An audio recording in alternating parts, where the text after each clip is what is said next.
BFM Business et Tech & Co présente Tech & Co, la quotidienne. Frédéric Simotel. Bonsoir et bienvenue dans Tech & Co, la quotidienne. On est ensemble jusqu'à 21h et on va démarrer dans un instant. Bon, on va parler d'IA, bien entendu, avec IBM qui a été torpillé par Anthropic. Vous connaissez ce langage COBOL.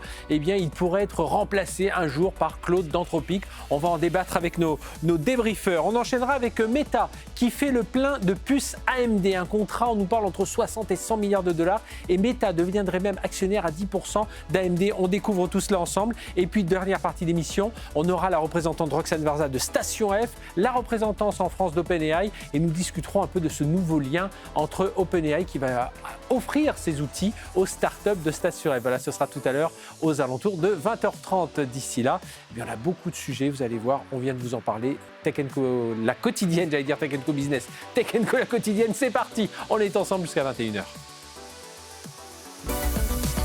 Tech & Co, la quotidienne, le débrief de la tech. Messieurs, bonsoir. Merci d'être avec nous, avec une actu riche. Alors hier soir, on avait un peu fait, heureusement Léa Benaïm était venue faire le Tech Flash pour nous donner les actus du jour. On faisait un retour sur le sommet indien, sur le sommet IT avec des chercheurs, des patrons d'école, des start-upers qui nous ont raconté tout ça. Allez retrouver ça évidemment en replay ou sur notre chaîne YouTube. Et puis retour à l'actu aujourd'hui. Et je peux vous dire que c'était riche, on a eu du mal à sélectionner tous les sujets. Tellement il y en avait, parce qu'on va revenir sur Anthropic qui met un peu la pagaille. C'était il y a quelques semaines dans les logiciels, dans la cyber il y a 2 jours. Aujourd'hui, ils mettent à plat un peu IBM. On a Mistral AI qui est accusé d'avoir pillé des œuvres pour IA. On a Meta qui passe cette commande incroyable avec AMD. On va en reparler de tout ça. Avec vous, messieurs, Michel Lévy-Provençal, prospectiviste, fondateur de TEDx Paris et de l'agence Brightness. Bonsoir Michel. Bonsoir Frédéric. On est quand pour le prochain TEDx Paris ? Oula, c'est dans un an, puisque le dernier vient de se terminer. Ah ben oui, c'est vrai, on a dit qu'il faudra qu'on en reparle de tout le contenu de celui-ci. Enguerrand Renaud, directeur de la rédaction de Satellifax. Bonsoir Enguerrand. Salut Frédéric. Merci d'être avec nous, qui a longtemps été journaliste dans de nombreuses grandes rédactions. Un petit passage par la com est revenu donc à ses premiers amours. Satellifax, c'est à peu près 1500 abonnés, Oui, voilà, c'est ça. Voilà, toutes les news sur ces sujets tech, sur les sujets des médias. Allez-y. Médias et cinéma. Médias et cinéma. Et puis on sait que c'est une semaine forte pour le cinéma, parce qu'il y a les Césars qui seront diffusés jeudi soir. Et Jérôme Colombin, journaliste et créateur du podcast Monde Numérique. Bonsoir Jérôme. Salut Frédéric. Merci d'être avec nous. Jérôme qui est toujours le collaborateur, on va dire, historique de François. Vous aviez créé la chaîne... mais je t'aime bien aussi. Mais oui, mais on s'aime tous. Mais là, non, mais la chaîne Zéro Net TV, faut le rappeler. Et puis à l'époque aussi, tu travaillais pour France Info avec ta voix que l'on reconnaît toujours lorsqu'on écoute ton podcast Un Monde Numérique, que je vous conseille bien entendu. Voilà, si vous n'avez pas eu le temps de regarder tout Tech & Co, il y a encore des infos à prendre au Monde Numérique. On démarre. L'IA d'Anthropic pirate le monopole d'IBM, 31 milliards de dollars de capitalisation, parti en fumée. Qu'est-ce qui s'est passé, Michel, je démarre avec toi. En fait, il s'est passé ce qui s'était passé 2 jours avant, c'est-à-dire que Anthropic, à chaque fois qu'ils sortent un nouveau produit ou qu'ils font une annonce, génère des pertes dans le secteur du numérique. Ça a été le cas avec la cyber. Ils ont annoncé un nouveau produit qui permettait de faire de... Oui, c'est la détection d'intrusion. Oui, de la détection d'intrusion, de vulnérabilité, de la sécurisation de code. Et le jour même, le secteur de la cyber s'est écroulé en bourse. Là, j'ai demandé à des experts, ce qui est marrant, c'est que les sociétés qui sont directement concernées, elles sont passées sous le radar, mais il y en a plein qui ont pris plein fouet alors qu'ils disent « mais nous, on ne fait pas du tout ce que propose Anthropic ». Enfin, oui, ça a quand même une pagaille, un affolement. En réalité, ce sont des signaux qui s'accumulent, qui prouvent qu'on est rentré dans une ère où l'IA, de manière générale, est en train littéralement de remplacer toute une série d'applications, de services et de métiers. Va remplacer, parce qu'on va voir quand même, c'est pas aussi évident pour cette partie. Alors, en tout cas, quand on regarde ce qui s'est passé avec IBM, IBM historiquement qui maintiennent des systèmes à base de COBOL. Aujourd'hui, Anthropic quand on est au distributeur de billets, c'est ça. Quand on achète, je crois, des billets d'avion, on passe par du COBOL. Exactement. Les plus anciens informaticiens. Et là, Anthropic est capable de produire du code, de maintenir du code, de faire évoluer du code. Donc, c'est tout un pan du business. C'est pas que, c'est pas 100% du business évidemment d'IBM, mais c'est une bonne partie du business d'IBM qui est en train de s'écrouler. Donc il y a eu une perte. Mais on pourra en reparler parce que d'une manière générale, ce que fait l'IA sur ces secteurs est en train de le faire ailleurs dans l'économie de la création. On va vivre un problème parce que la production, grâce aujourd'hui à l'IA, se démonétise de plus en plus. Et on peut se demander ce qui peut rester pour un certain nombre d'acteurs du marché du digital. Alors, moi, par la partie compilateur, on va en reparler, mais c'est pas aussi facile que ça. J'ai eu des développeurs en ligne aujourd'hui qui m'ont dit, attends, sur le COBOL, il y a quand même il y a les risques, il y a toute une partie gouvernance, il y a toute la gestion des risques. Oui, la confiance, la sécurité, il y a pas mal de choses. Et là, l'IA, alors, code ligne par ligne peut-être, mais pour toute l'architecture derrière, Enguerrand. Alors, ce qui est assez extraordinaire, c'est que la dernière fois qu'on a reparlé du COBOL, c'était le bug de l'an 2000. Déjà, on avait ressorti des programmeurs COBOL. Déjà, ils étaient dans la naphtaline, ils étaient en pré-retraite. Aujourd'hui, ils sont encore plus en pré-retraite. Et donc, je suis, moi, extrêmement surpris que de 1999, où on a eu peur de ne pas pouvoir passer en 2000, et finalement, ça s'est très bien passé. Et aujourd'hui, on est quasiment 30 ans après, il y a encore du COBOL. Mais c'est les Z-séries, c'est toute la série des mainframes IBM qui continue d'exister dans les grandes banques, chez Orange, dans les grandes assurances. Avoue que c'est quand même encore mais ça marche. Un petit peu étonnant. Ça marche, ça ne s'attaque pas. Il n'y a pas de cyberattaque dessus. Mais bon, à un moment, il a fallu attendre effectivement l'IA et Claude Code pour effectivement trouver une solution alternative. Ma question, c'est pourquoi est-ce qu'on ne s'est pas attaqué à ce sujet avant ? Alors, ils l'ont fait. IBM a déjà un outil de transfert. Ils ont un outil de transfert, mais qui reste dans le... Et puis, il y a d'autres services qui basculent, mais on reste dans cet environnement. Mais apparemment, c'est surtout que l'outil d'Anthropic permet de faire beaucoup plus rapidement ce qu'on fait avec la migration d'IBM, d'où l'explication au fait qu'IBM se prend ça en pleine tronche, enfin au niveau boursier. Ils font gagner du temps. Alors après, là où je suis... Ça veut dire qu'IBM a freiné. On peut quand même imaginer qu'IBM, s'il a un outil de migration, il a quand même freiné pendant 30 ans. Ou alors ils n'avaient pas les technos pour aller aussi vite que le code. Puis, encore une fois, moi, pour connaître un peu cet environnement Z-Series, alors ils ont du souci effectivement sur les compétences. Compliqué de ramener même des jeunes et de leur dire je veux faire de l'IA et tout ça. Non, ils n'ont même pas appris aller faire du Z-Series, tout ça. Donc ils ont modernisé, ces architectures sont modernisées, mais ça marche. Oui, c'est ça, ça marche. Ça marche, mais enfin, ça glisse vers des transferts, etc. Mais ce qui est fascinant, ça veut dire que finalement, comme tu disais, les programmeurs de COBOL, ils doivent être même carrément en retraite aujourd'hui. Ils vont disparaître, on n'en forme plus, etc. Mais l'IA, elle va continuer. Donc finalement, le COBOL, ce sera peut-être le premier langage informatique que seule l'IA sera capable de programmer. Oui, c'est vrai. Il n'y aura plus d'humains capables de faire ça. Et il n'y aura plus que de l'IA. Et de documenter, parce que c'est mais c'est ce qui risque d'arriver à l'ensemble des langages informatiques, ce que tu es en train de décrire là. Je vous rappelle qu'il y a quelques semaines, le patron de Spotify avait annoncé que depuis 3 mois, aucun de leurs développeurs n'avait produit de ligne de code. Vous vous rendez compte? C'était entièrement... que l'IA qui développait en interne. Mais je crois qu'Anthropic, c'est ce qu'ils disent. Nous, tous les outils sont développés avec code. Leurs propres développements se font par code. Mais ça veut dire qu'ils ont confiance dans leur outil. Après, là où ils ont besoin de développeurs, il faut quand même des architectes, il faut quand même valider le code. On s'affole médiatiquement avec ce truc-là, mais c'est déjà le cas dans plein de boîtes, dans plein de startups. Et ça ne panique pas particulièrement les développeurs. Parce qu'ils disent... Moi, mon fils est développeur, il dit non, mais moi, je m'en fous. Mon boulot, c'est pas ça. Mon boulot, c'est d'aller parler avec les gens, il y a des projets, d'animer des équipes, de faire l'interface. Tu vois, c'est pas de gratter du code. Mais moi, c'est aussi, moi, les développeurs que je connais, ils disent, tu sais, moi, je passe 25-30% de mon temps à vraiment coder, et encore de moins en moins. Là-dessus, on nous dit que l'IA nous fait gagner 20%, 30%. Moi, le reste, c'est ça. C'est aller parler avec les métiers d'entreprise, c'est voir un peu l'architecte, c'est voir la partie cyber et tout ça. Donc pour l'instant, et là, l'IA ne remplace pas du tout. En tout cas, comme Michel le disait, Anthropic, c'est quand même comme le chien dans un jeu de quilles, parce que les logiciels, il y a quelques jours, avec son nouveau logiciel juridique, la cyber, même si ça a tapé tous azimuts il y a quelques jours, on imagine que ça va un jour tomber sur les sites marchands. Enfin voilà, ils vont commencer. Mais juste un truc, Michel, tu dis c'est l'IA qui remplace et qui fait du mal aux autres. Je ne sais pas si c'est l'IA ou c'est surtout un grand acteur de l'IA, et en fait, c'est exactement le même problème que ce qu'on a vu avec les précédents, enfin avec les big tech, c'est que petit à petit, ils tuent tous ces petits business et ils s'approprient la valeur. C'est grâce à l'IA, mais en fait, le phénomène, il est plutôt dans le fait que ça concentre, c'est la concentration, voilà, effectivement, plein de petites boîtes en SaaS pour la cyber, etc., ont moins d'utilité, mais c'est Anthropic qui rafle le gâteau. C'est ce qu'on voit chaque semaine. Aujourd'hui, je dis souvent, l'espérance de vie d'une start-up, c'est à peu près 1 mois. Pourquoi ? Parce que, surtout dans le monde de l'IA, pourquoi ? Parce qu'on s'aperçoit très vite que les géants, Microsoft, OpenAI... C'était pareil avec le mobile. C'était pareil avec le mobile. Avec le mobile, toutes les applis, les trucs. La valeur et finit par tuer progressivement. Et il n'y a que les géants qui gagnent. Et ce qui est intéressant dans la communication d'Anthropic, c'est qu'il s'adresse au B2B. Là, c'est encore du B2B. Ils vont attaquer les marchés du B2B, c'est-à-dire les marchés où il y a de l'argent. Alors qu'OpenAI s'adresse et fait de la communication en B2C. Et c'est là où on va voir parce qu'il y a effectivement prendre la valeur, mais il y a aussi créer de la valeur. Et la problématique se pose pour OpenAI et elle va se poser d'autant plus qu'ils sont toujours à la recherche d'argent, ils en crament beaucoup.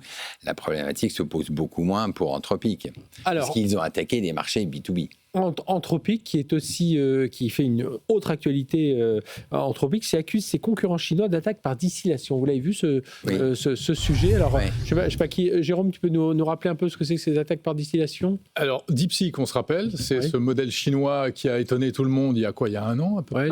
Oui, on fêtait les 1 an il y a quelques semaines. Ouais. Voilà, on se dit oh là là, ils arrivent. Il est aussi fort que ChatGPT et en fait, il tourne sur des ordinateurs moins puissants. Il a fallu moins d'entraînement, etc. Qu'est-ce que c'est que ça ? Mais dès le départ, rappelez-vous, on avait dit c'est un truc qui a été fait par distillation. Le mot avait déjà été lâché. C'est vrai. C'était un peu flou. Et là, la distillation, c'est quoi ? Eh bien, en l'occurrence, concernant Anthropic, il semblerait que les Chinois ne se soient pas gênés et ils ont tapé Claude, en fait. Ils ont créé 24 000 faux comptes pour questionner Claude, récupérer les réponses et pour entraîner leur propre modèle avec les réponses fournies par Claude. Ouais. Et donc, du coup, là, c'est plus performance. Il y a déjà un premier effet de filtrage. Voilà, ce qui est intéressant, le même jour, je ne sais pas si vous avez vu, Reuters a sorti ça en début d'après-midi, le gouvernement américain soupçonne DeepSeek d'avoir utilisé les dernières puces d'NVIDIA, alors que c'est banni, les Blackwell. Enfin, c'est normalement impossible, c'est banni. Résultat des courses, effectivement, si le modèle est pompé sur Claude, sur Anthropic, et si d'une manière ou d'une autre, par des circuits, ça ne doit pas être très compliqué, ils utilisent les derniers GPU de NVIDIA, effectivement, ils vont un peu vite. Ça veut dire quand même... Ils ont toujours fait ça. Ils ont toujours fait ça, ça veut dire quand même qu'ils ne sont pas... Ils sont encore obligés peut-être de passer par la distillation d'un côté et le trafic un peu pour obtenir, ça veut dire qu'ils ne sont pas encore autonomes. On a beaucoup dit, tu te rappelles quand les Chinois ne copient plus. Les Chinois ne copient plus, ils sont autonomes. Ça, ces 2 informations tendraient à prouver le contraire. Je dis tendrait parce que je n'en sais pas grand-chose, effectivement.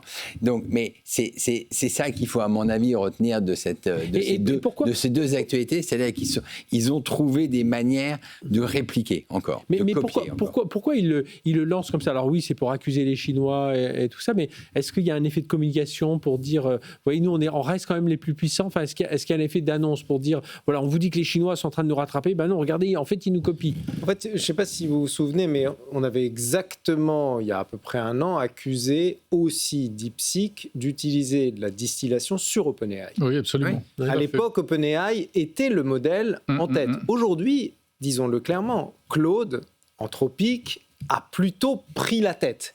Donc, qu'est-ce qui se passe ? D'une certaine manière, en accusant DeepSeek d'être venu distiller leur modèle, d'une certaine manière, ils prennent la position du leader. Ils friment un peu. Mais il y a une chose qu'il faut... si on prend un tout petit peu de recul par rapport à cette affaire, de quoi on parle ? finalement, on parle d'une sorte d'homogénéisation des modèles d'IA. Pourquoi ? Parce que tous vont arriver à un moment donné, je le dis souvent sur ce plateau, à atteindre une sorte d'asymptote en termes de qualité et en termes de niveau de performance. C'est ce qu'on voit avec DeepSeek, qui sont à un moment donné rattrapés ChatGPT. On va peut-être annoncer bientôt qu'ils vont annoncer un nouveau modèle qui va sortir. Voilà, qui va être équivalent au meilleur modèle. Donc, la valeur de la donnée, qu'ils arrivent à être distillés finalement de Claude ou d'OpenAI, elle est quasi nulle en réalité. Aujourd'hui, la donnée qu'on peut appeler de stock, c'est-à-dire toute la connaissance qu'on a sur Internet, toute la connaissance qu'on a des livres, des contenus qui existent et qui sont dans ces modèles, elle n'a plus tellement de valeur et plus on va avancer, moins elle va avoir de valeur. La donnée qui a de la valeur, c'est ce qu'on pourrait appeler la donnée de flux, c'est-à-dire la donnée qui émerge.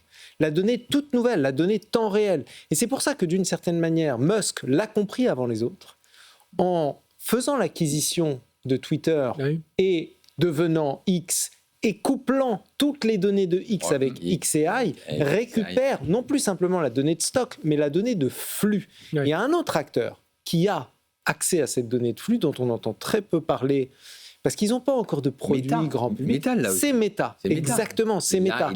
Et je pense que la bataille de demain, elle va passer nécessairement par l'acquisition de la donnée de stock massive, peut-être par de la distillation, peut-être par de l'entraînement de modèles. Mais tout ça va se lisser. Et ceux qui vont réussir à se différencier, ce sont ceux qui auront accès à de la donnée de flux, Meta, et XAI de l'autre côté. Mais tu sais que j'étais il y a quelques jours, enfin maintenant il y a 2-3 semaines, au lancement du Labia à Normal Sup, là, et justement j'ai appris que les chercheurs, notamment qui travaillent sur la sémantique et tout ça pour ces flux, ils travaillent surtout avec sur lesquels flux? Ils travaillent surtout sur les flux de X. Alors qu'il leur fait, qu'il les facture. Qui coûte très très cher. Il a très bien compris, Musk. Il facture un max. 5K par mois par chercheur. Voilà. Mais Grok est sans doute peut-être. Enfin, on n'ose pas le dire parce que c'est politiquement incorrect, mais c'est peut-être le meilleur modèle. Et en tout cas, il a tout pour être le meilleur modèle. C'est lui qui a la plus grosse puissance de calcul, etc. Après, juste pour revenir sur DeepSeek, tu demandes pourquoi est-ce qu'ils en parlent maintenant? Est-ce qu'il n'y a pas aussi le fait qu'eux-mêmes sont accusés d'avoir entraîné leur modèle avec des œuvres sans avoir les droits? Et justement, il y a ce phénomème-là. Oh, quelle belle transition. Quelle belle transition. Mais tiens, on va enchaîner parce que c'est Mistral aussi. Il y a un truc que je trouve intéressant. Oui, c'est vrai, c'est la même problématique que Mistral. Mais il y a aussi un truc qui est intéressant, c'est qu'apparemment, le fait d'avoir comme ça récupéré, entraîné par distillation, eh bien, ça fait fi de ce qu'on appelle l'alignement. Et donc, ils récupèrent des modèles, ils arrivent à construire un modèle aussi puissant que brut, qui n'est pas poli, qui peut faire les pires catastrophes, quoi, en gros. Oui, puis il n'y a pas l'historique derrière, il y a des choses comme ça. Alors justement, tiens, parce qu'on est vraiment, la transition était habile vers Mistral. Mistral, alors c'est un papier de 01net.com qui nous l'apprend. Mistral AI, donc notre champion français de l'IA générative, qu'on soutient et dont on lance toujours une invitation à Arthur Mensch à venir ici en plateau, mais c'est compliqué. C'est une enquête de Mediapart. C'est compliqué de les faire venir. C'est Mediapart au départ. D'accord. Il faut redonner, c'est un papier de 01net qui cite une enquête de Mediapart. D'accord. Mais ce qui est est accusé donc d'avoir pillé des œuvres pour entraîner son IA. On va dire, c'est pas une découverte. Non. Malheureusement. On va dire que et c'est pas le seul. Ils ont bien sûr, ils l'ont tous fait. Les Américains il y a un an pile, le syndicat national de l'édition, qui est une des premières victimes, d'accord, a réussi à lancer une action en justice contre Meta, qui pillait comme les autres, j'allais dire. Pourquoi Meta? Ce n'était pas le plus important, mais ils avaient réuni des preuves d'utilisation. La difficulté, et tout le monde soupçonnait Mistral de faire la même chose. Voilà, la difficulté, c'est qu'il faut être pris la main dans le pot de confiture. Et c'est l'intérêt, a priori, de l'enquête de Mediapart qui a fait les tests. Mistral aujourd'hui, on est bien d'accord qu'aujourd'hui, Mistral il fait un peu comme les autres, il n'est pas plus vertueux que les autres. En revanche, en France, il était plutôt bien vu et plutôt protégé et plutôt difficile. Les propriétaires d'œuvres avaient plus de mal à attaquer Mistral, puisque Mistral c'est notre champion français. Voilà. Donc ce que je veux dire, c'est qu'il n'a pas fait ni pire ni meilleur que les autres.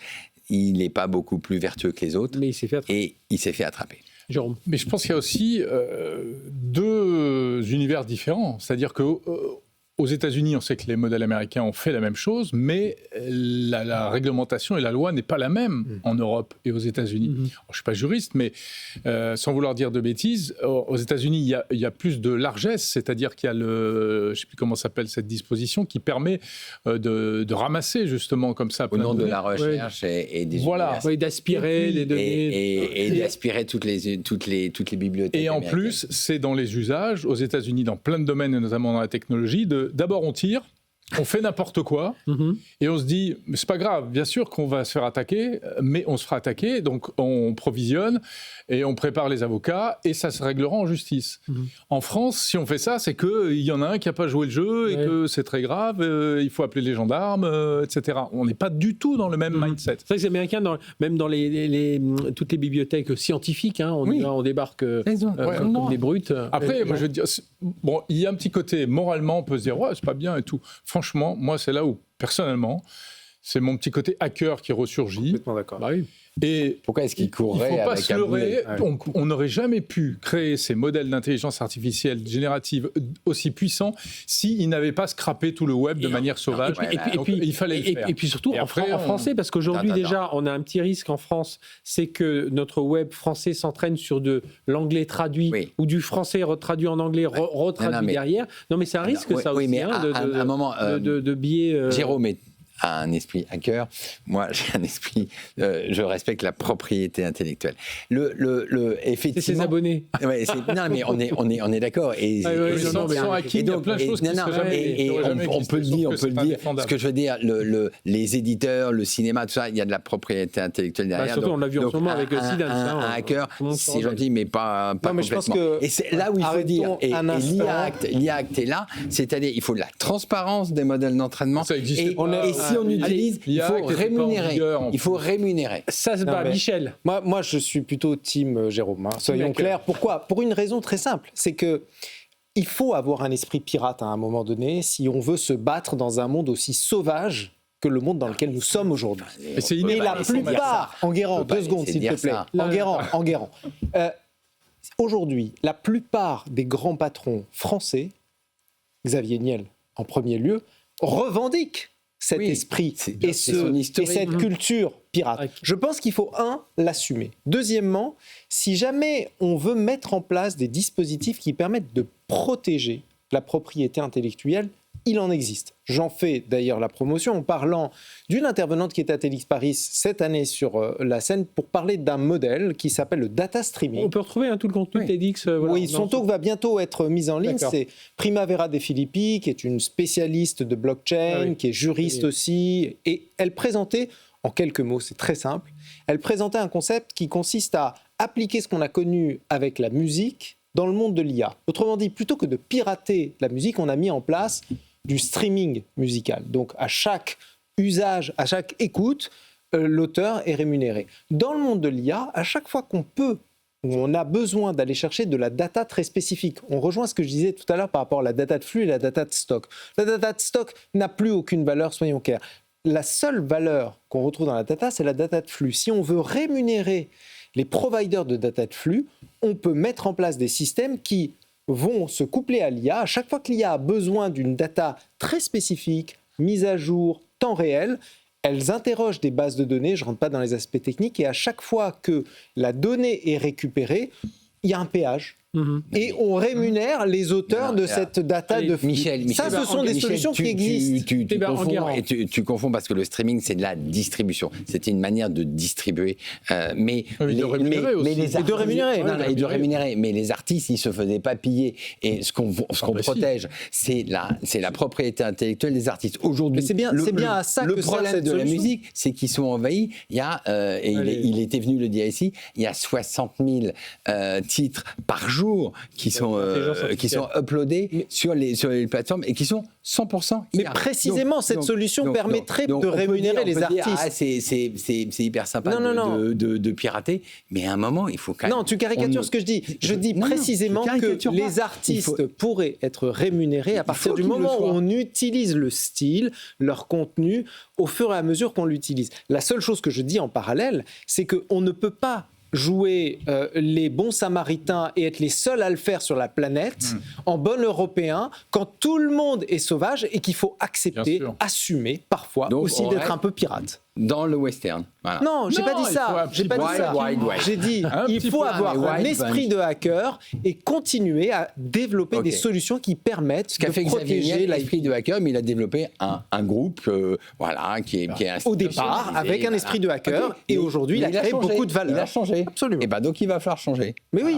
C'est ce que je voulais dire. Et aujourd'hui, il vend quand même des abonnements. Et si on dit on va te les hacker tes abonnements, il va faire la gueule. Oui, mais il a gardé cet esprit, je vous rappelle. Même avec les abonnements, il a gardé cet esprit. C'est un des rares, je ne suis pas la com de Xavier Niel ici, mais c'est un des rares à avoir cet esprit à chaque fois avec business légal. Qu'est-ce qu'il dit d'ailleurs? On sait si risque Mistral si vraiment. Non,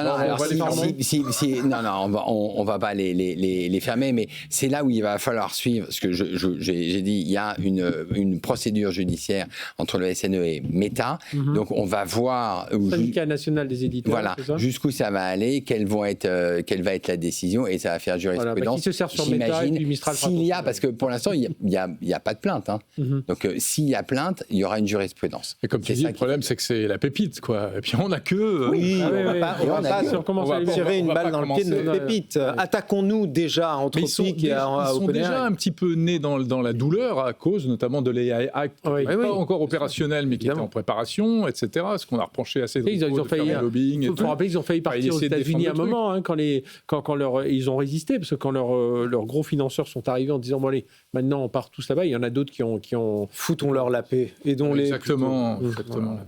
Eh bien messieurs, on va marquer une courte pause et on va parler d'un autre acteur Meta qui s'est associé à un historique AMD, méga contrat. Alors je crois que AMD avait déjà signé un accord de ce type-là avec OpenAI, mais là quand même il y a beaucoup de choses à raconter. On va poursuivre tout ça avec Michel Lévy-Provençal, Enguerrand Renaud et Jérôme Colombin.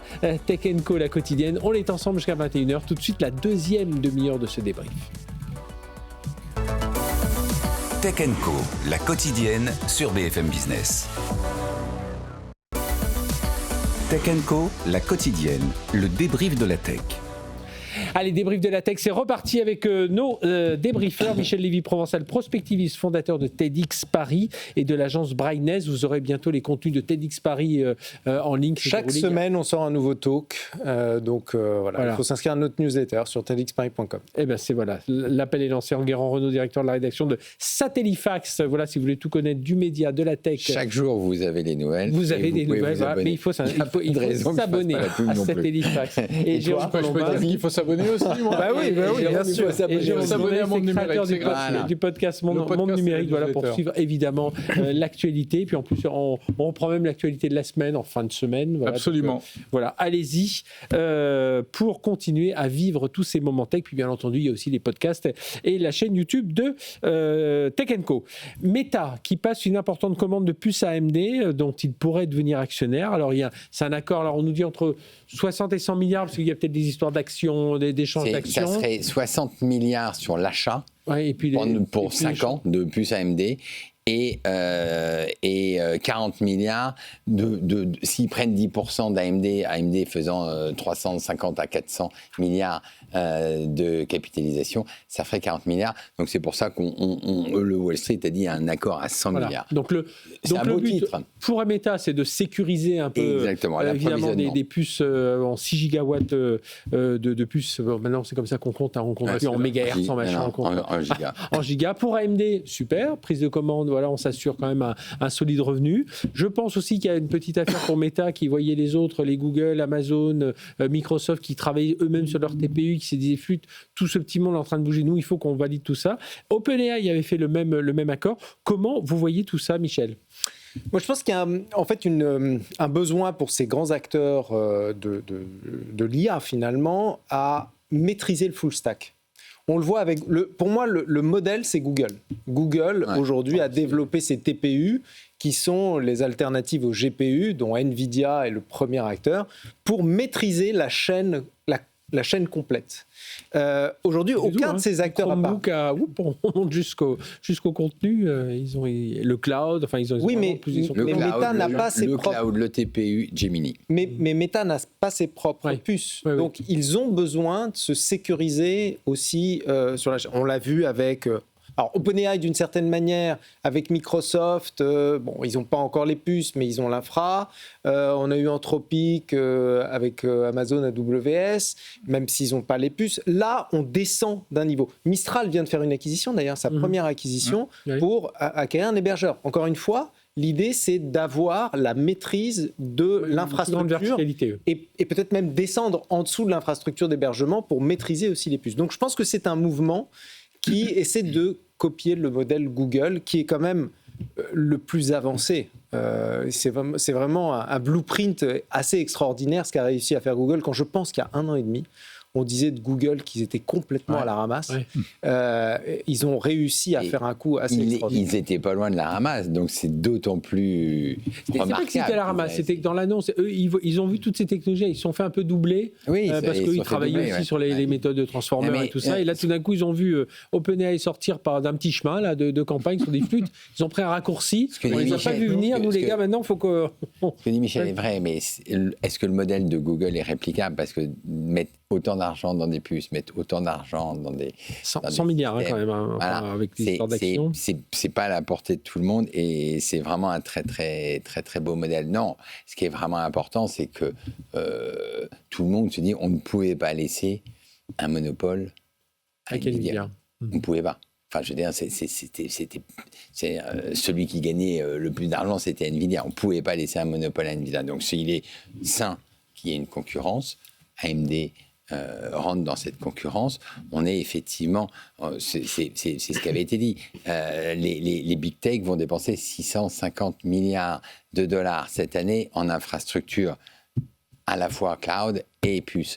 Je veux dire, on ne peut pas laisser à une seule entreprise le monopole de ça. Donc AMD est là, Broadcom est là, et d'autres seront là. Et puis il y a peut-être un certain Intel aussi qui faudrait qu'ils sortent du bois aussi. Ça serait bien. Mais eux, ils ont un côté vertical aussi. Ils sont, mais Enguerrand a raison. Effectivement, ça rééquilibre un peu par rapport à Nvidia. Maintenant, du côté Meta, c'est aussi eux, ils peuvent jouer la diversification, ce qui doit être quand même important, de ne pas mettre tous leurs œufs dans le même panier. Après, ça fait tourner la tête, ces ordres de grandeur-là. Étonnant. En quantité, en puissance. Puis on n'a pas parlé d'Elon Musk, mais voilà, qui fait la même chose avec sa giga machin. Là. Mais j'espère qu'il ne se trompe pas, quoi. Est-ce que ces trucs-là ne seront pas obsolètes trop vite? Est-ce qu'il n'y en a pas un qui va piquer du nez, etc. Voilà, on a des améliorations et des innovations dans le domaine quasiment, encore une fois, chaque mois. On en parlait tout à l'heure hors plateau. Il y a une start-up canadienne qui est sortie... T2ALAS. Voilà, cette start-up canadienne qui crée des puces dans lesquelles sont gravés les modèles. Aujourd'hui, les puces peuvent faire tourner n'importe quel modèle d'IA. 10 fois plus rapide que... Et là, ils gravent le modèle sur la puce. C'est-à-dire que vous achetez une puce, vous ne pouvez pas utiliser un autre modèle que celui qui est sur la puce. Un usage unique, mais c'est hyper rapide. Je crois que c'est moins cher et surtout, c'est plus sécurisé parce qu'on peut embarquer cette puce, par exemple, dans un dispositif militaire hyper sécurisé. C'est restreint à... Il n'y a pas de connexion, il n'y a pas de piratage, c'est directement sur le cerveau du robot. L'assembleur, on parlait de COBOL tout à l'heure. Mais la difficulté, c'est que comme le modèle change tous les 3 mois, il faut changer la puce tous les 3 mois. Et le côté, le revers de tout ça, enfin le revers, non c'est pas un revers, mais le côté AMD Meta qui rentre au capital d'AMD, c'est important. Alors c'est sous réserve d'objectifs, etc. Ce qu'il faut voir, c'est que là, toutes les cartes sont rebattues, puisque Nvidia... Ça me fait sourire parce que toi, je sens que ça t'excite au plus haut point. Moi, j'avoue que bon... Non, mais Nvidia rentre au capital... Nvidia rentre au capital d'OpenAI, Meta rentre au capital d'AMD. À un moment, on a l'impression que c'est un peu... Moi, j'appelle ça du financement circulaire. Je te rémunère, je fais tâcher des produits, puis moi, je réinvestis, et puis si on a un troisième copain qui si vient. Si tu as un peu le souvenir, c'était ce qui se faisait beaucoup dans les télécoms et dans les équipements télécoms. Ça n'a pas bien fini.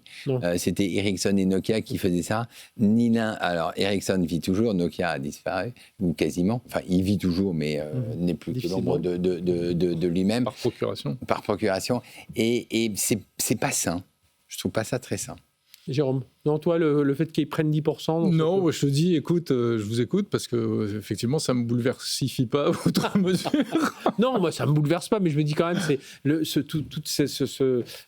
cet enchaînement dans l'histoire, enfin, tous ces épisodes, Meta qui prend 10% dans AMD, enfin, on n'aurait pas imaginé ça. Après, il y a quelque chose de sain en 10 secondes, c'est que Nvidia va perdre un peu son monopole. Oui. Voilà. Et ça, c'est pas plus mal pour le marché. Ça, c'est la seule très bonne nouvelle. Ce que disait Enguerrand, ça aussi. Tout ça verrouille un peu le marché. Les plus petits auront encore plus de mal à rentrer. Enfin, Non, mais... Vous avez vu juste une petite news. C'est là. Alors, a priori, ce sont nos confrères de la Tribune qui ont sorti ça. Foxconn, Thales et Radial s'apprêteraient à construire une usine. Alors, une usine d'assemblage et de test de semi-conducteurs. Alors, dédiée au monde aérospatial. On est quand même dans le sud. À quel endroit ? En Gironde. Alors, il paraît que ce sera acté. Alors, il y a une grande bataille. Certains disent... Foxconn en Gironde ? Oui, Foxconn en Gironde, c'est la première fois. C'est l'une des premières fois aussi quand même où il y a ce transfert de techno. Alors ça reste du usine d'assemblage de test, mais oui. Foxconn, ils font que de l'assemblage. Il y a 250 millions qui sont annoncés. Moi, j'attends toujours, je suis toujours avec Jean Schmitt qui vient régulièrement ici. On parle toujours de jeu de capital, on parle toujours il nous faut 40 milliards pour un jour avoir notre usine. Oui, parce que 250 millions, c'est rien à l'échelle. C'est assez petit. Messieurs, autre sujet, avec là encore des petites infos à tiroir. On va parler de Xbox, donc la console de Microsoft, avec le patron Phil Spencer qui se retire. Alors, il y a aussi sa numéro 2, Sarah Bond. Et puis, alors ça, c'est déjà une première. Voilà, qu'est-ce qui se passe ? Bon, peut-être qu'il veut prendre sa retraite aussi, voilà, après les bons et loyaux services. Mais c'est surtout qui ils vont chercher pour diriger maintenant Xbox. Ils vont chercher le patron de l'IA de Microsoft. Ça, c'est patronne. La patronne. Elle s'appelle Asha Sharma. C'est effectivement la patronne de l'IA. Je pense que c'est un signal très intéressant. Il y avait une autre news qui était tombée il y a quelques semaines déjà. C'était d'ailleurs chez Google. Je ne sais pas si vous vous souvenez de ce modèle, World Model de Google, qui s'appelle Genie 3, qui permet de générer quasiment en temps réel des scènes 3D dans lesquelles on se balade. Il y a eu pas mal de démos qui ont circulé. Il y a une sorte de GTA qui a été généré en temps réel grâce à ces world models. En fait, c'est des IA génératives qui, plutôt que de générer de la vidéo ou de l'image, génèrent des scènes 3D. Sauf que c'est super avancé et on a l'impression que le jeu se construit quasiment au fur et à mesure qu'on avance. Et en réalité, c'est un changement radical de paradigme, à mon avis, qu'on est en train de vivre là. Et ça, c'est un autre signal que l'IA rentre dans le monde du jeu vidéo. C'est que demain, probablement que le jeu vidéo pourra être streamé, construit en temps réel en fonction des actions de l'utilisateur. C'est-à-dire que la bataille, elle n'est plus dans la console. Ça fait pas mal de temps déjà qu'elle n'est plus dans la console. Elle est de moins en moins dans la production parce que l'IA baisse la valeur de la production. On le voit avec les difficultés de certains éditeurs de jeux, même s'il y a d'autres paramètres qui jouent lieu, notamment pour Ubisoft. Mais elle est dans la capacité à maîtriser la chaîne IA parce que c'est aujourd'hui la nouvelle ressource qui permet de créer toutes sortes de choses, que ce soit du code COBOL, que ce soit de la création audiovisuelle. On aurait pu parler du cinéma. Il y a tout un débat en ce moment autour du cinéma. Et là, autour une lettre ouverte une charte qui était une lettre ouverte où il y a 4000 acteurs. Et pendant ce temps-là, il y a le premier film 100% IA qui va être distribué sur les écrans du Grand Rex. Moi, je veux dire que on a une excellente journaliste chez nous qui fait des documentaires ligne rouge, qui utilise un peu certaines technologies. Elle a fait un court-métrage IA. On le diffusera un jour s'il faut. On fait une nuit de l'IA le 25 mars, donc on reviendra un peu sur toutes ces technologies. C'est impressionnant. Jérôme, ton regard toi aussi sur Xbox. Non, c'est intéressant ce que dit Michel sur peut-être l'entrée de l'intelligence artificielle dans l'univers du gaming. Après, du coup, ça montre qu'il y a sans doute une page qui se tourne. sur Xbox aujourd'hui, parce que apparemment ils ont fait des erreurs. Enfin, moi, c'est un secteur que je suis de loin, mais ils se sont mis à distribuer tous leurs jeux sur toutes les plateformes, donc ils se sont fait de la concurrence à eux-mêmes en termes de plateforme finalement. Le fait de posséder une Xbox devenait un peu moins intéressant. Microsoft avait racheté Blizzard, Activision Blizzard, qui est quand même le 76 milliards de dollars. Quand même juste le plus gros studio, donc c'est pour ça qu'ils devaient élargir leur distribution. Alors que les histoires d'exclusivité sur les jeux vidéo, c'est un peu ce qui énerve les joueurs. Oui. Mais c'est ce qui fait le business et c'est ce qui a fait la force de ces trois grosses boîtes jusqu'à présent. Donc effectivement, il y a peut-être une espèce de page qui s'apprête à se tourner. Et s'il se passe des choses aujourd'hui chez Xbox, il va être intéressant de regarder un petit peu ce qui se passe chez les autres. Ce qui va être intéressant, c'est de voir à la fois ce patron-là, puis et si quelqu'un pourra nous renseigner un peu sur les coulisses, c'est est-ce qu'il amène, quel type d'équipe il amène, voilà comment il va travailler avec eux. C'est ça qui va être... Enfin, cette personne, c'est une femme, pardon. C'est une femme. Ce qui est paradoxal et la première déclaration de Mme Sharma, c'est effectivement, et qui vient de l'IA, c'est précisément de dire on ne va pas mettre de l'IA dans les jeux. Et on a l'impression que... Ça rassure. Ça rassure, mais c'est surtout pas ce qui va se faire. Ça, c'est pour rassurer les studios. C'est exactement ça. C'est pour rassurer les développeurs de jeux. Tu l'as dit, ils ont quand même racheté le premier studio. Oui. Activision Blizzard, c'est quand même le premier studio qui appartenait à Vivendi il y a très longtemps, qui est quand même le plus grand studio et qui, effectivement... Et c'est ça le problème quand on est une boîte aussi importante et qu'on a des actifs dans Legacy, c'est-à-dire le plus grand studio, une base installée de Xbox et un modèle économique qui vacille un peu, il faut gérer la transition. Le jour où c'est pas facile de gérer la transition. Anthropic qui va arriver en disant tiens, on a un cloud pour développer des jeux vidéo, c'est merveilleux, vous pouvez développer sur toutes les plateformes. Ça va être très rapide. C'est un peu ce que fait Google avec Genie. Hein. Ils l'ont pas encore. Enfin, c'est accessible en bêta aux États-Unis pour les porteurs de licence Ultra Gemini. Mais c'est impressionnant, parce que en quelques clics, en fait, tu décris ta scène, et une fois que tu as décrit ta scène, en fait, tu es à l'intérieur de la scène avec un utilisateur, et tu te balades dans la scène qui se construit au fur et à mesure. Oui. Donc c'est un vrai changement. Ouais. En fait, chacun d'entre... Enfin, tous les utilisateurs deviennent concepteurs de jeux. Ça fait rêver, mais il y a un truc que moi j'aimerais bien comprendre, parce qu'en tant qu'utilisateur d'IA, et notamment pour générer des images souvent plutôt fixes, mais pas tellement animées, mais ok, c'est super, c'est magique, mais bien souvent, tu es obligé de lui lâcher la bride à l'IA, elle fait un peu ce qu'elle veut, elle ne fait pas toujours ce que toi tu as envie de faire. Non. Et après, quand il s'agit de rectifier des petits trucs, on a parfois le plus grand mal, en fait, à la... Surtout avec les images. Autant surtout avec les images. Les images qui sont déformées. 100 fois, non, ça, tu l'enlèves, tu le mets là-bas, etc. S'en sort pas. Ce qu'on a vu, c'est d'ailleurs ça qui a fait un peu la levée de bouclier chez les acteurs à Hollywood, cette bataille de Seedance entre Brad Pitt et Tom Cruise. Je vous conseille d'aller voir, si vous n'avez pas vu, tout ça est créé par l'IA. Et le fait, théoriquement, un vrai développement aurait fait que le visage de Brad Pitt et de Tom Cruise se serait un peu dégradé. C'est vrai, si on se met soi-même, alors peut-être nous moins, parce qu'on apparaît dans beaucoup de vidéos de YouTube, de reprises de nos émissions, etc. Mais quelqu'un de lambda qui se filme, qui se fait un petit film où il se met en scène, au bout de quelques minutes, ça y est, il est un peu déformé, il n'a plus la même tête. Et là, Seedance, comme ils ont réussi à garder les visages et tout ça, c'est là où ils ont dit ils sont venus pomper tous nos films. Eux non plus, ils ont bien joué les hackers. Ils ont pompé tous les blockbusters américains. On va rester dans l'univers du cinéma. Avec ce sujet, là, on a un petit moment pour en parler. Netflix, donc Netflix qui veut... est-ce qu'il va lâcher la Warner Bros. Vous savez, il y a la Warner Bros est à vendre, Netflix a fait une offre, et puis Paramount arrive derrière. Aujourd'hui, on se demande un petit peu ce qui va se passer.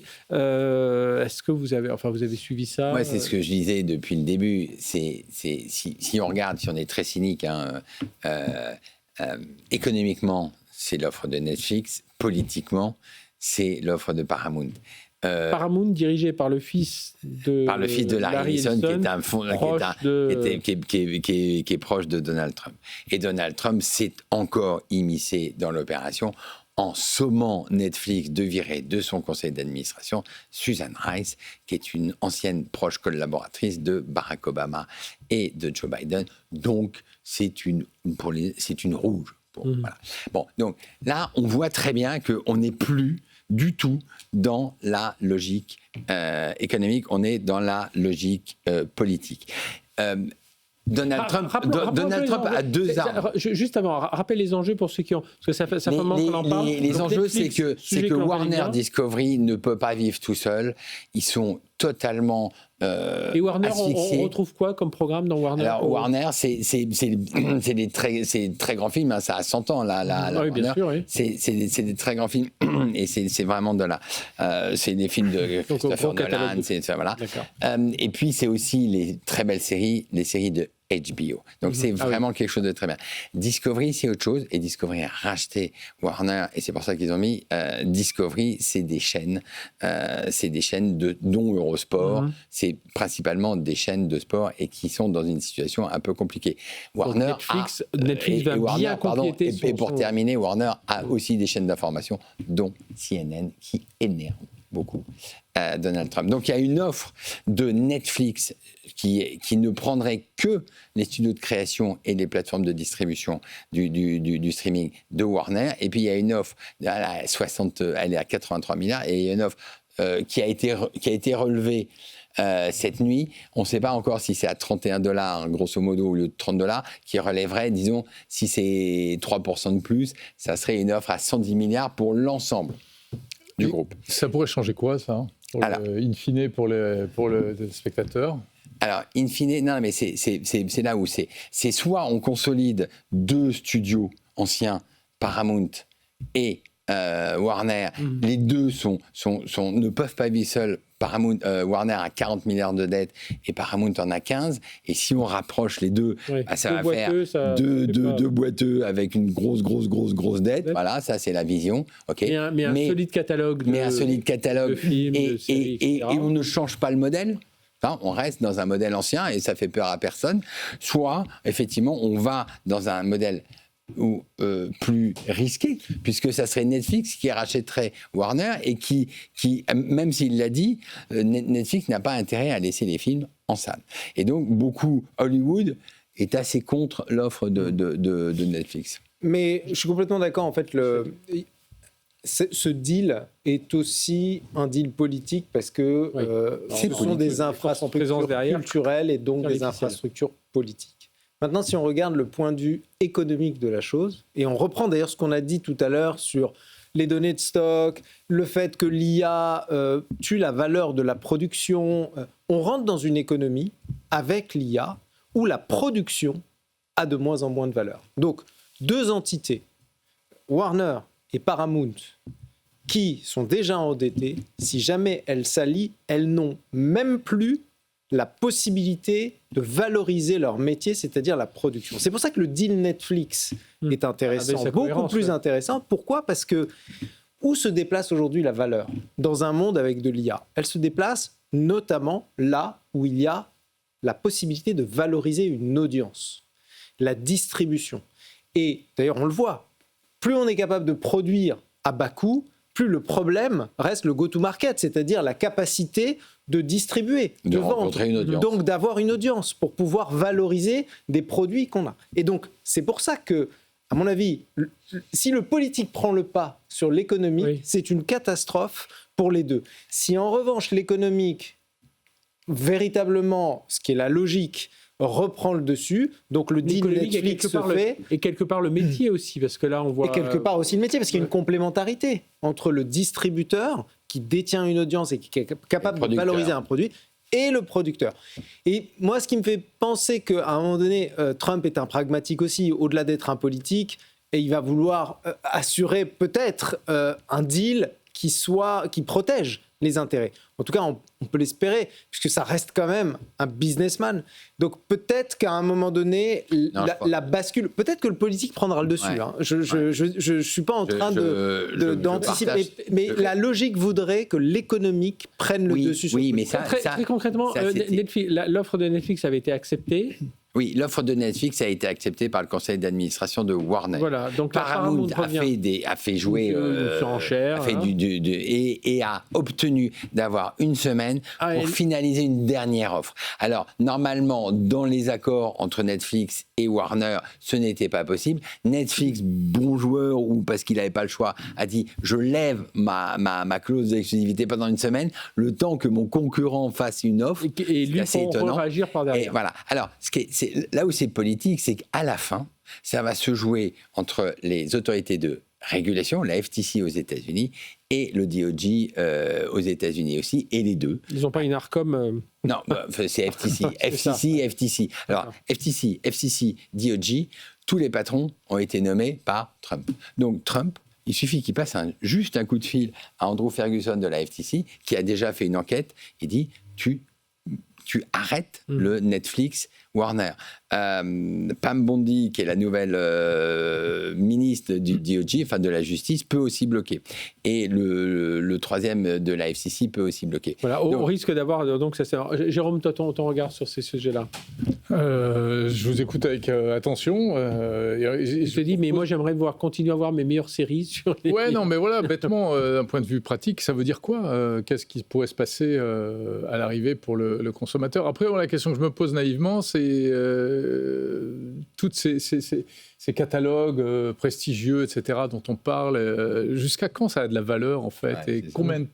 Est-ce que ça en a encore? Et est-ce que vraiment on peut toujours tirer sur le fil? J'ai toujours une réflexion je crois, avec François, on en avait parlé, François Sorel, qui sera de retour, rassurez-vous, on sera à Barcelone lundi et mardi, on sera à Barcelone au Mobile World Congress, et François sera ici même, on sera ensemble là-bas. Mais je me souviens toujours, on parlait de cinéma, on dit oui, ce serait super, on recréera un jour grâce à l'IA, Louis de Funès et tout ça. Et les gens disent... Oui, mais qui ça va intéresser là? C'est ça y est, les générations sont parties. Oui, il y a quelques histoires qui resteront peut-être, mais voilà, qui ça intéressera. Donc, même Jérôme, tu vois, comme les vieux films, alors bon, les cinéphiles peuvent prendre beaucoup de plaisir à regarder des vieux films, etc. Moi, j'ai essayé de faire voir des vieux films, pas si vieux que ça d'ailleurs, hein, genre 2001, l'Odyssée de l'espace à mes enfants quand ils étaient petits. Ils sont partis en courant, c'est beaucoup trop lent. Le Parrain, alors moi, j'ai toujours... c'est peut-être encore mon côté hacker, mais moi je trouve qu'il faudrait remixer les films. Il faudrait faire des versions boostées, tu vois, on les testostéronise. Les remonter, tu veux dire. On les remonte et on refait la bande son. Tu les passes en accéléré? Non, c'est pas pareil. Ça fait Charlot. Non, mais on crée des remixes. On regarde sur on le fait avec la musique. Pourquoi on le ferait pas avec le cinéma? Oui, c'est vrai. Ça serait bien, ça. Ouais, c'est une excellente idée. Tu redynamises le truc plutôt que de. Alors, tu peux faire des remakes aussi. Hein, ça fait travailler plus de monde. Mais ce qui est incroyable dans la créativité, tu vois, tu parles des remakes, tu vois, Harry Potter, donc on sort un film, ils l'ont sorti il y a 7 livres, ils le sortent en 8 parties, parce que la dernière est assez riche, ils en ont fait 2 films, et puis là, ça y est, on va en faire une série, avec une saison par... oui, parce que j'ai un projet pour vous... à propos de Louis de Funès, vous lancez la série des gendarmes sur Netflix, complètement remixée, avec des rythmes. Je suis sûr, parce qu'il y a des gags quand même, il y a des choses bien sûr. Mais c'est une super idée. Moi, je trouve ça. Et tu vas jouer Cruchot? Tu vas jouer Cruchot? Cruchot. Et en plus, les gendarmes, c'est facile parce que c'est déjà assez dynamique. Oui, c'est vrai. Resserrer un petit peu les morceaux. Non, mais l'idée de Jérôme n'est pas ridicule, aujourd'hui, de remixer ça, de peut-être compresser un peu certaines scènes qui sont... Et la bande-son aussi, très important, la bande-son. Quand tu regardes des films qui datent un peu, l'audio n'est pas le même. Il y a des périodes de silence. Aujourd'hui, ça n'existe pas, le silence dans les films. Après, si tu remontes Ascenseur pour l'échafaud et que tu coupes la bande-son... c'est là où il y a des arbitrages artistiques à faire qui sont vachement intéressants. Alors, pour répondre à Jérôme, qu'est-ce que ça va donner? Qu'est-ce que ça va donner pour le consommateur? C'est le modèle Disney. Revenons sur Netflix, Warner. Produit, ils ont racheté la Fox, ils produisent, ils ont Pixar, ils ont Marvel, ils ont la Fox, ils produisent. Et ils distribuent. C'est un modèle totalement intégré puisqu'ils ont Disney+. D'accord? Eh bien, là, ça serait le même modèle. On produit avec Warner et on distribue avec Netflix. Donc, c'est un modèle qui existe déjà. On ne va pas réinventer la roue, d'accord ? Donc, il y a une certaine logique, je rejoins Michel, il y a une logique avec économique. Une grosse production, parce que là, quand on passe au Warner, quand on passe Paramount, on pense beaucoup film américain, mais est-ce que ce sont des entreprises qui ont un très gros catalogue on parlait d'un hier soir, un très gros catalogue indien, un très gros catalogue Warner a espagnol. Warner a le plus beau catalogue. Encore une fois, ça fait... Mais de cinéma international. De cinéma international, oui. Et Ted Sarandos, qui est le patron de Netflix, a expliqué ça. Il était venu à Paris aussi. Il a expliqué ça en disant, moi, je rachète un catalogue. Ouais.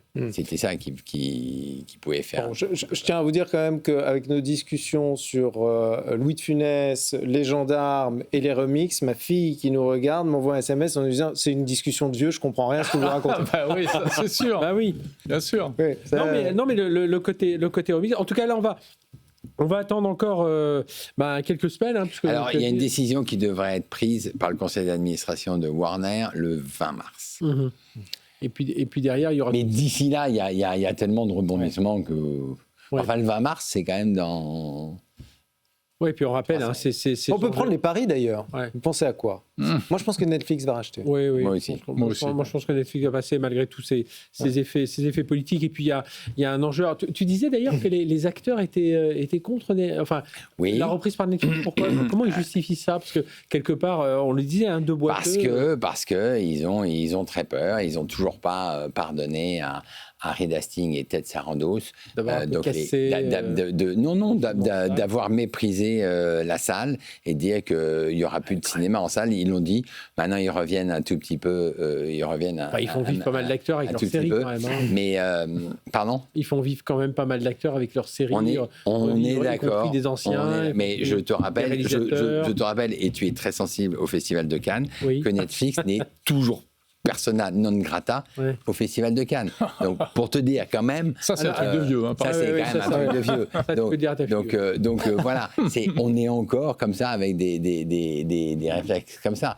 Et là, Avatar, il a dit quand il était venu à Paris, le réalisateur, qu'il ne veut pas de Netflix qui rachète Warner. Voilà. Donc il y a encore des réflexes...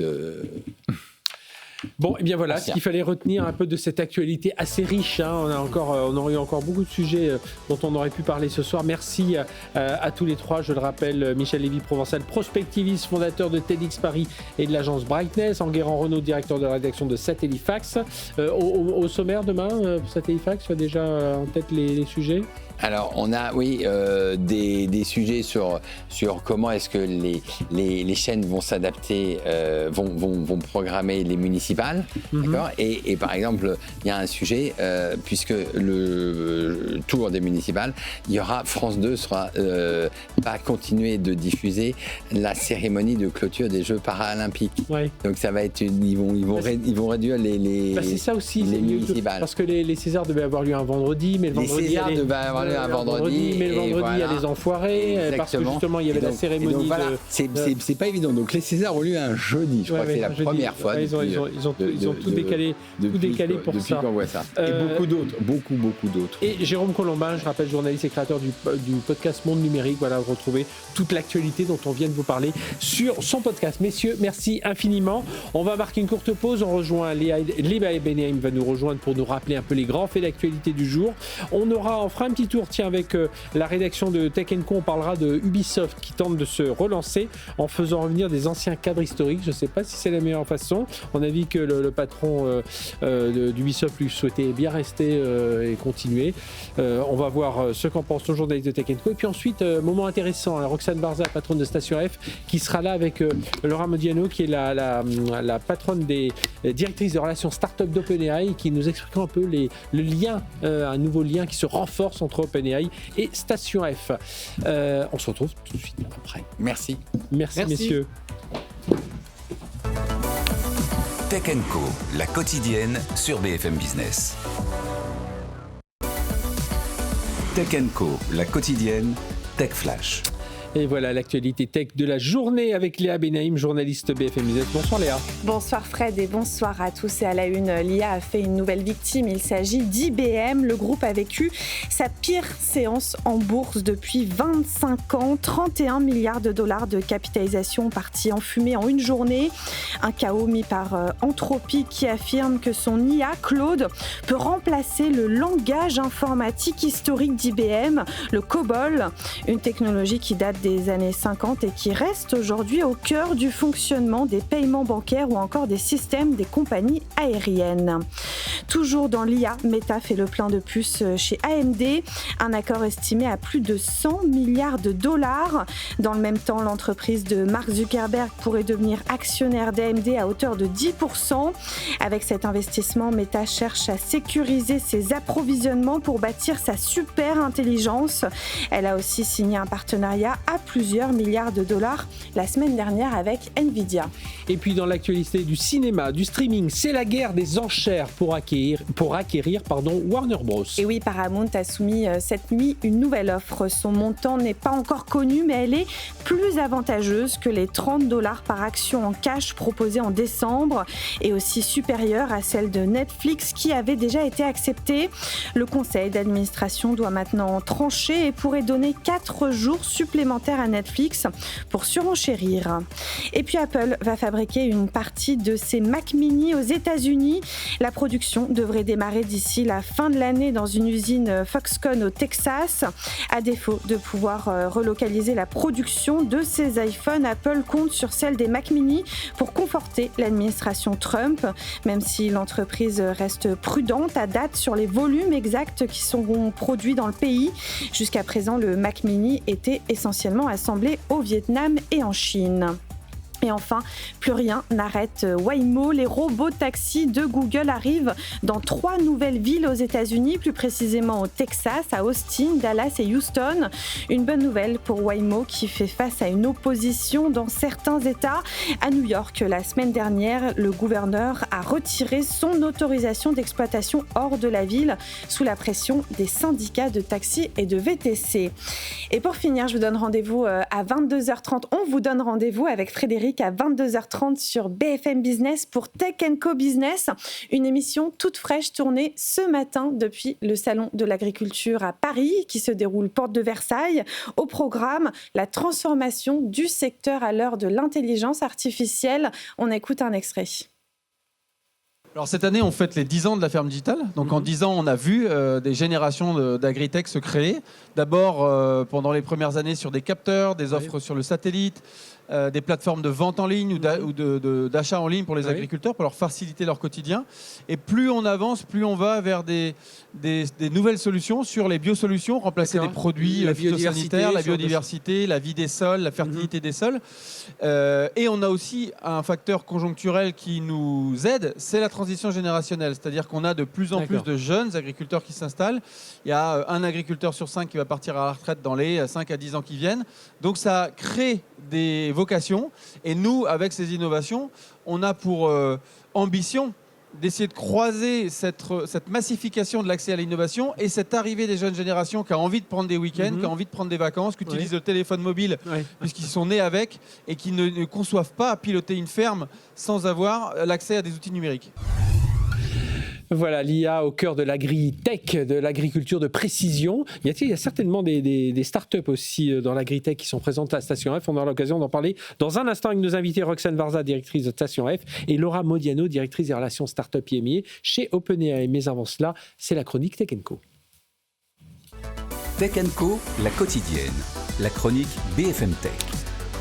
Chronique BFM Tech, me corrige-t-on. Et oui, Sylvain, bonsoir. On s'intéresse à Ubisoft qui tente de se relancer en faisant revenir des anciens cadres historiques de sa franchise Assassin's Creed. Et oui, lundi, l'entreprise a annoncé l'équipe de direction qui se chargera de la saga Assassin's Creed.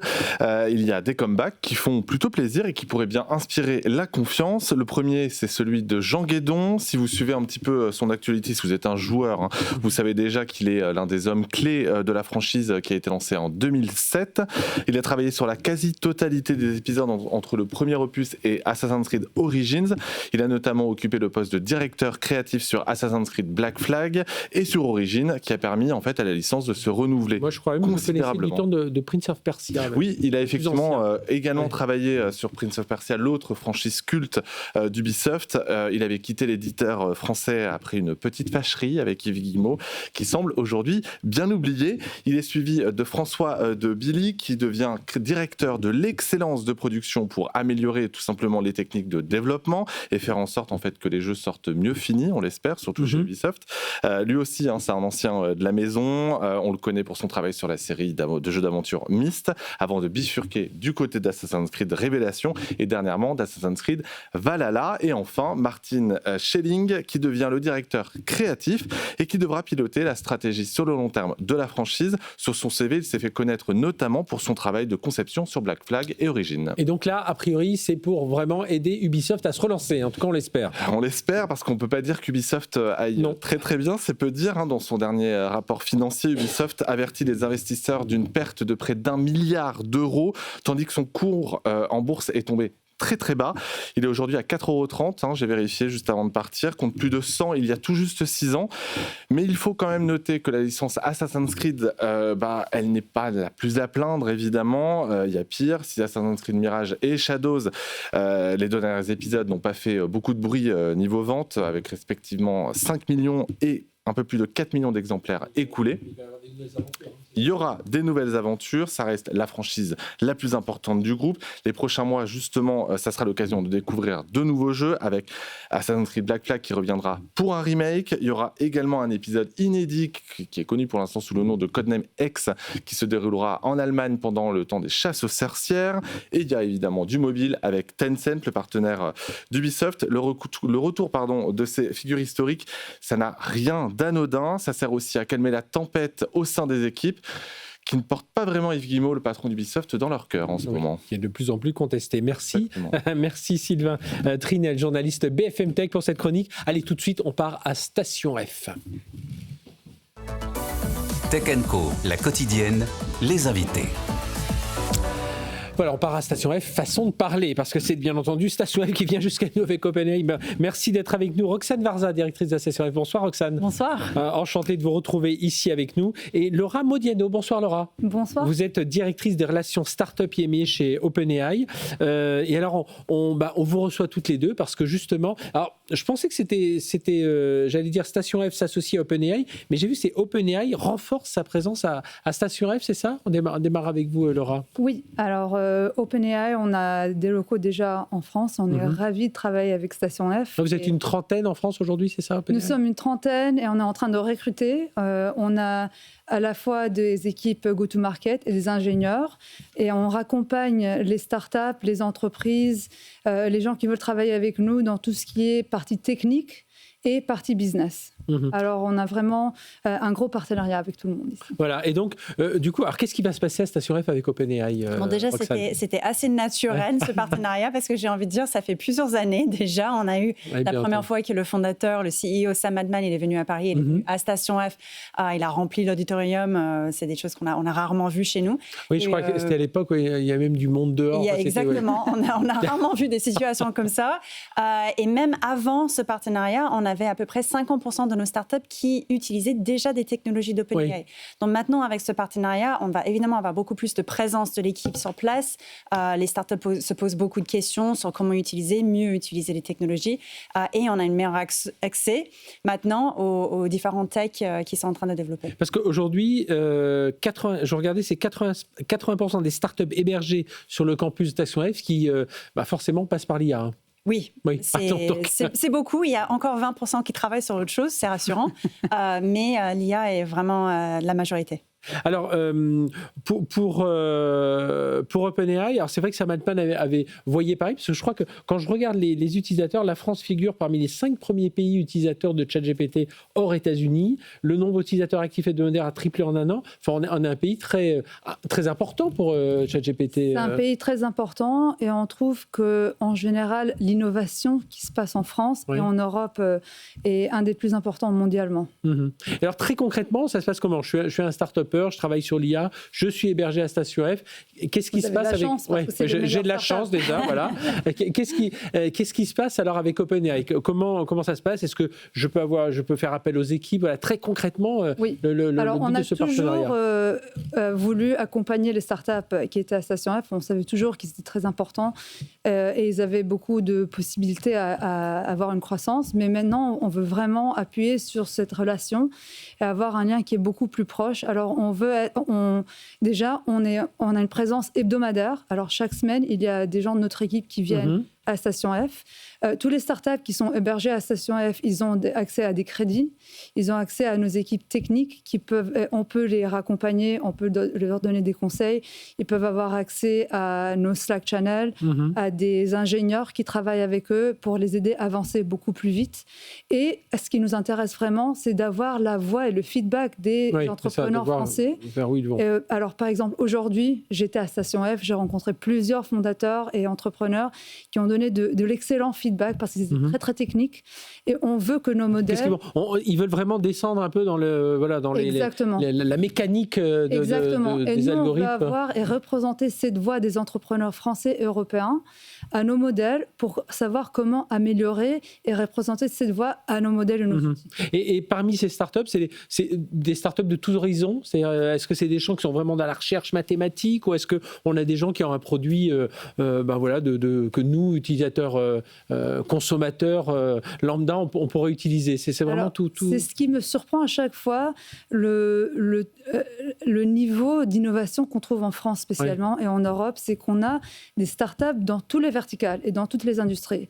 Alors même aujourd'hui, que j'étais à Station F, j'ai parlé avec une fondatrice qui, je ne vais pas spoil, qui est dans l'accélérateur FAI, mais c'était une des fondatrices qui fait partie de FAI, qui est un super programme. Justement, on va en parler parce que... Je suis sûre qu'elle va en parler. non, mais vous faites la bonne transition. Mais cette fondatrice, elle travaillait sur une application de e-commerce. À la fois, on a parlé à un fondateur qui était un des plus techniques que j'ai rencontré en Europe en général. C'était le fondateur de, si je me permets, Ripple Tide. Non seulement est excellent, mais il a aussi gagné notre hackathon Global Codex. On a eu il y a 2 semaines à San Francisco, où Sam Altman notamment était le juge. Et je l'ai rencontré là-bas et j'ai trouvé qu'on parle de e-commerce, qu'on parle de la santé, qu'on parle de manufacture, qu'on parle des outils qui sont très, très techniques pour développeurs. On a tous les verticales sur lesquels on répond ici en France et à Station F notamment. Il faut dire d'autres entreprises ont ouvert leur labo de recherche en France, d'autres entreprises américaines. Je pense évidemment à Meta, à Google, mais il faut qu'aussi OpenAI vienne. Roxane, justement, je rebondis sur c'est le programme F, donc FAI, F comme Station F. C'est un des tout premiers programmes IA Non, c'est pas le tout premier programme parce qu'on a Microsoft et Meta qui ont chacun un programme déjà. D'accord. Mais c'est le tout premier programme qui regroupe 16 acteurs majeurs dans OpenAI, évidemment, de l'IA pour accompagner des startups. Donc, on a OpenAI, Mistral, Anthropic, Meta, Google, Amazon. Je ne vais pas pouvoir tous les citer là. GameFace, GameFace, bien sûr. GameFace qui est aussi né à Station F et qu'on adore. Et donc, on a ces 16 acteurs qui accompagnent des startups qui donnent accès aux meilleurs stacks technologiques qui existent, je pense, pour les entreprises en IA, accès direct à toutes leurs équipes et aussi, dans certains cas, aussi à quelques C-level. Donc, on a déjà eu des intervenants de vraiment très, très haut niveau. Et l'objectif avec ce programme, c'est à la fois d'attirer des meilleurs talents en Europe, mais aussi de permettre à des startups en Europe de pouvoir développer des entreprises de l'IA de demain d'ici. Et de ne pas devoir bouger. Souvent, c'est le cas. Ils vont partir, aller ailleurs pour pouvoir le faire. On parle beaucoup de souveraineté, de dépendance technologique. Est-ce que là, aujourd'hui, les start-upers, eux, ce qu'ils veulent, c'est avancer, mais ils sont quand même ils ont quand même cette petite musique qui traîne aujourd'hui, qui monte un petit peu, même à Station F, Roxane? Oui, je dirais que tout le monde en parle, donc tout le monde est conscient de la situation.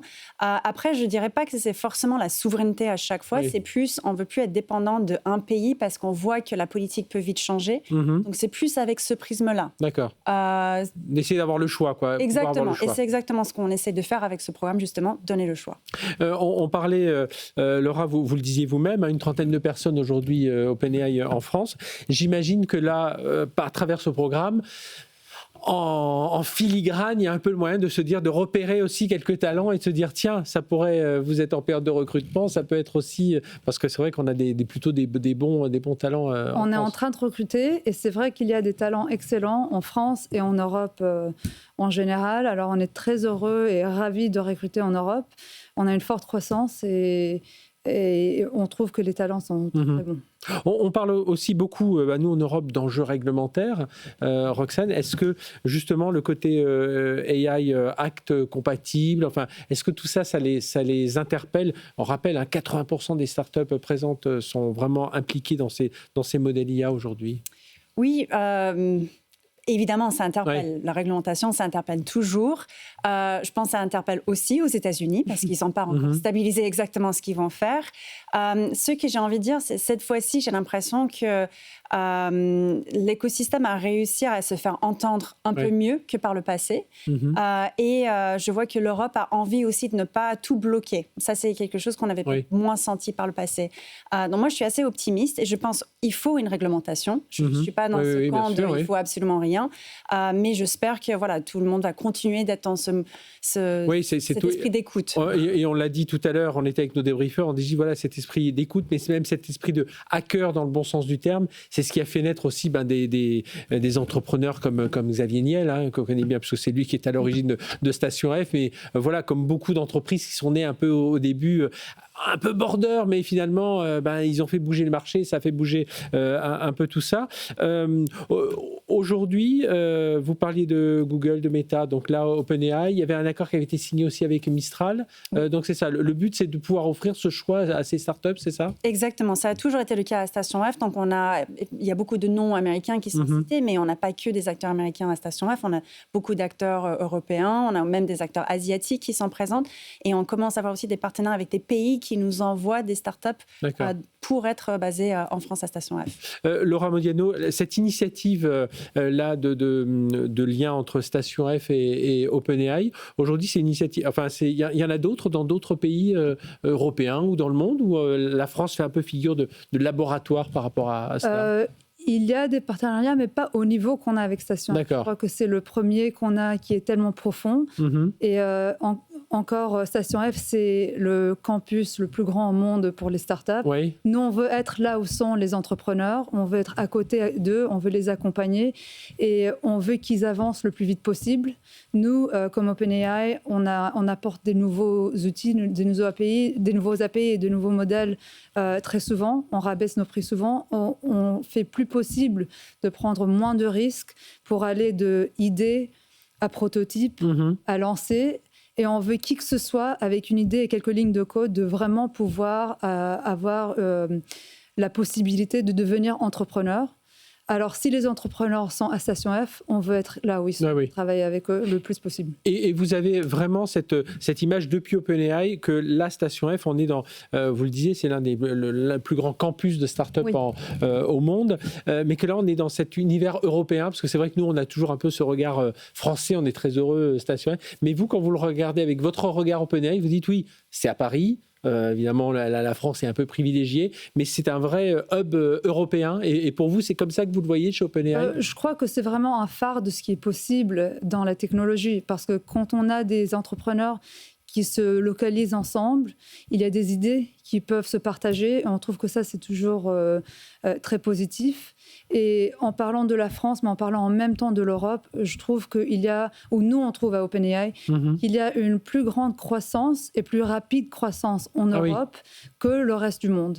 Alors si on regarde juste les chiffres des licornes qui ont été créées en 2025, il y a eu 22% des licornes qui ont créé en 2025 mondialement étaient en Europe, y comparé avec 57% aux États-Unis.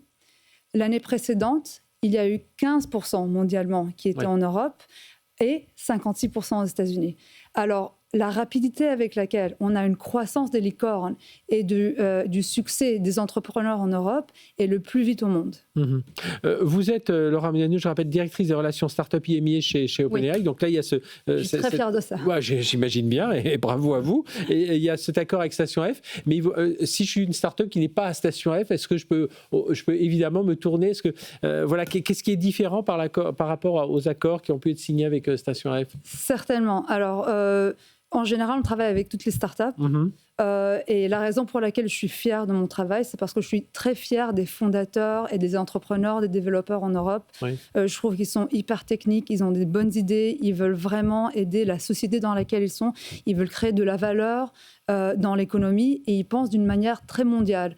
Alors, on trouve à OpenAI que les entrepreneurs européens, c'est vraiment le cœur de développeurs. Oui. Et on veut les accompagner, qu'ils soient à Station F, qu'ils ont directement beaucoup d'accès à nos équipes ou qui sont en Europe. Et on est toujours là pour les accompagner, pour écouter leur feedback et pour travailler avec nos ingénieurs et les aider à avancer techniquement.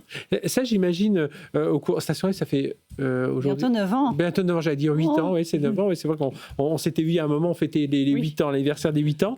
Mais ça, c'est quelque chose, alors évidemment, qui a évolué avec le temps. Mais je trouve que quand on rencontre des entrepreneurs Station F, ils ont vraiment en tête cette idée du rayonnement international. Et aujourd'hui, c'est vraiment dans leur... c'est même pas c'est une ambition, c'est quelque chose de normal, quoi. C'est pas quelque chose où on se raconte un peu, on dit je vais conquérir le monde. Non, ils ont vraiment ce côté-là. Et on l'a vu vraiment évoluer au fil des années. J'imagine, c'est ce que vous avez vu parmi... Complètement. On voit plus aucun projet qui veut se concentrer que sur le marché français. Tout le monde veut être international depuis le premier jour. Et ça, c'est un changement qu'on a vu assez rapidement. Je dirais même avant le Covid, on avait vu cette transition et c'est encore plus marqué récemment. Et donc, avec ce programme F/AI, la cohabitation se passe bien, justement, avec les champions français, les Hugging Face, les Mistral, les OpenAI, parce que ça aussi... Alors, nous, quand on regarde tout ça, on voit cette compétition dure. Vous avez tous dû voir cette image en Inde de Sam Altman et le patron Darius Amodei qui se sont pas vraiment serrés la main. Mais enfin, voilà, il y a une compétition assez dure. Mais voilà, là, ça se fait dans un autre esprit, on imagine, à Station F. Complètement. Et c'est marrant parce que quand on a fait cette annonce, il y a peut-être un peu plus d'une semaine, les titres d'articles, c'était tous les concurrents se mettre ensemble. Oui, ça y est. Et on n'avait pas du tout vu le programme comme on réunit les concurrents. Ce on a essayé de faire, c'est de donner l'accès le plus simple et le plus facile à nos startups pour toutes ces technos et tous ces acteurs. Parce qu'il y a un vrai effet accélérateur quand même. En effet. Et ce qu'on constate aussi, c'est qu'il y a beaucoup de produits qui se créent, qui sont multi-LLM, multi-cloud. Ils utilisent plusieurs acteurs à la fois. Donc même s'ils sont concurrents, finalement aussi, ils coexistent au sein de la même société parfois. Et ça, c'est ce que vous ressentez chez ces startups. Voilà, il y a pas en allant vous voir OpenAI, ils se sentent pas pieds et poings liés, comme on a pu l'imaginer à une autre époque, même pas si vieille que ça, quand on allait voir un AWS, une jeune start-up aller voir un AWS, se sentait un peu pris dans le bon sens du terme, ou à une autre époque avec Microsoft. Là, aujourd'hui, les gens vont voir en se disant, je ne vais pas être un peu ferré dans les API d'OpenAI et je vais pouvoir évoluer comme un partenaire traditionnel. Les développeurs et les fondateurs, les startups qui travaillent avec nous, ils sont très heureux de travailler avec nous et tous les retours qu'on a, comme je disais aujourd'hui, on était à Station F, les retours qu'on avait, c'était que de plus en plus, c'est leur choix toujours, mais ils choisissent de nous utiliser parce qu'ils sont complètement bluffés par à la fois nos API et Codex, qui est notre agent de code qui est destiné aux développeurs spécifiquement, et ils peuvent avancer très vite, les modèles sont très précis. Ils répondent exactement à leurs besoins.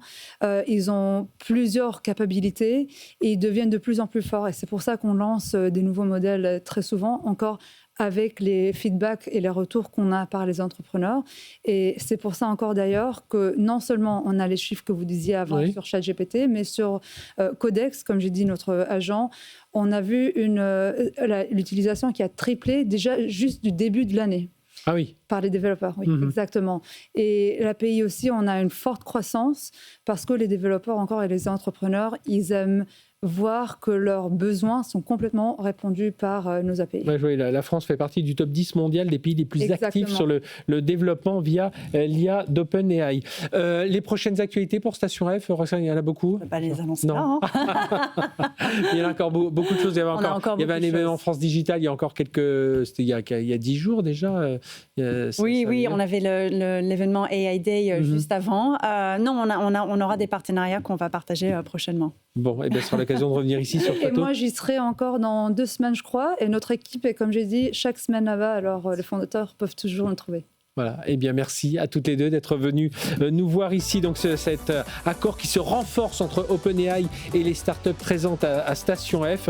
Et comme on l'a dit, voilà, avec des relations très, très tech pour essayer de comprendre un peu et d'accélérer son modèle de startup avec évidemment CLLM et l'un des plus célèbres, celui d'OpenAI. Merci Laura Modiano, directrice des relations startup IMI chez OpenAI. Roxane Varza, directrice de Station F. Merci d'avoir été avec nous. Notre émission se termine. On se retrouve demain soir. Mais d'ici là, évidemment, on est sur les plateformes de replay, notre chaîne YouTube, et puis rendez-vous demain soir pour continuer à parler d'intelligence artificielle. Ben oui, c'est quand même le sujet majeur du moment. Excellente soirée sur BFM Business. Tech & Co, la quotidienne sur BFM Business.